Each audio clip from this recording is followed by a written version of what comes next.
आज तक सुलग रहा है।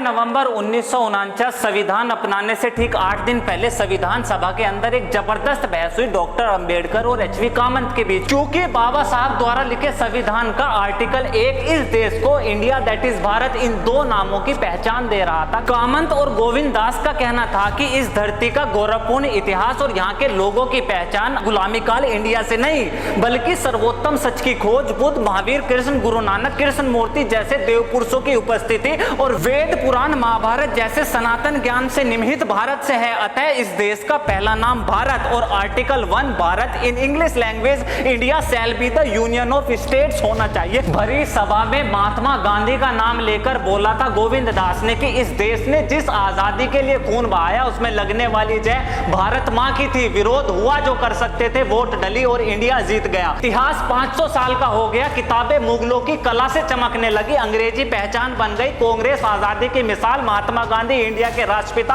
और इस इंडिया में अपने अस्तित्व इतिहास की बात करने वाला सनातनी हिंदू ऐसे ही तो सांप्रदायिक इंटॉलरेंट कम्युनल बन गया। इतिहास है हमारा 500 का नहीं बल्कि 5000 साल पुराना, दुनिया की सबसे प्राचीन सभ्यता और धरती पर सबसे पहला धर्म जिसे आप हिंदुइज्म और हम सनातन धर्म कहते हैं। निर्गुण, निराकार, निरंजन और अनादि परमात्मा, परमात्मा के अंश, स्वर्ग न नरक, प्राण न मृत्यु, अपने जीवन को ही मुक्ति मोक्ष का सार बनाकर उस अनंत शक्ति में ही विलीन होने को ही अपना धर्म मानने वाला वो है सनातनी हिंदू। वेद सत्य है जो आधार है, पुराण उपनिषद महाभारत का ओम ध्वनि है, वाइब्रेशन है इस ब्रह्मांड की, प्रकृति पूजने और सूर्य अग्नि का प्रतीक, भगवा पहचान है हमारी, खाना नहीं है किसी के पेट का गाय, माँ जननी है, कल्पना नहीं है किसी की श्री राम। इतिहास है हमारा शिव की नगरी वाराणसी, कृष्ण की मथुरा, राम की अयोध्या शहर होंगे किसी के लिए तीर्थ स्थल है हमारा, मात्र बहते पानी की नदी नहीं है, साक्षात मोक्ष का द्वार है गंगे मैया। भारत बस नाम नहीं है, सदियों पुराना इतिहास है, बुद्ध का, संत कबीर का, गुरु नानक साहब का, संत रविदास आदि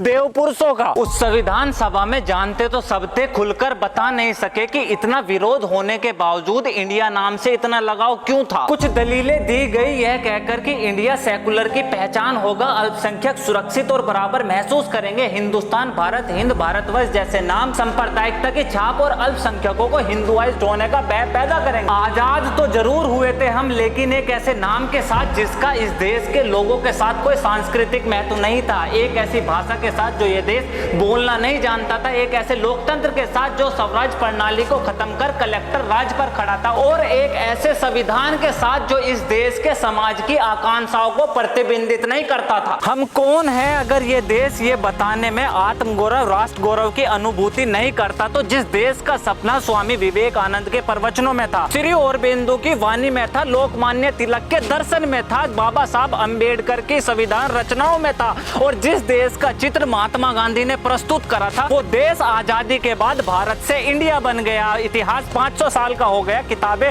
मुगलों की कला से चमकने लगी, अंग्रेजी हमारी पहचान बन गई, मार्क्सवाद विचारधारा की मिसाल, सर्वधर्म संभव से सेकुलर इंडिया, और उस सेकुलर इंडिया में इस देश के अस्तित्व और उसके इतिहास की बात करने वाला एक बहुसंख्यक हिंदू इंटॉलरेंट कम्युनल, एक ऐसे ही सो सांप्रदायिक हो गया। लेगा यह देश फिर से अपनी संस्कृति, अपनी प्रतिष्ठा, इतिहास अपना मौलिक रूप लेगा, हर कण कण तन मन इस हृदय में आत्मगौरव बढ़ने वाला इस देश का नाम भारत लेगा, क्योंकि अब ये द टॉक शो बोलेगा। This is Alok Kumar from talk, see you next video,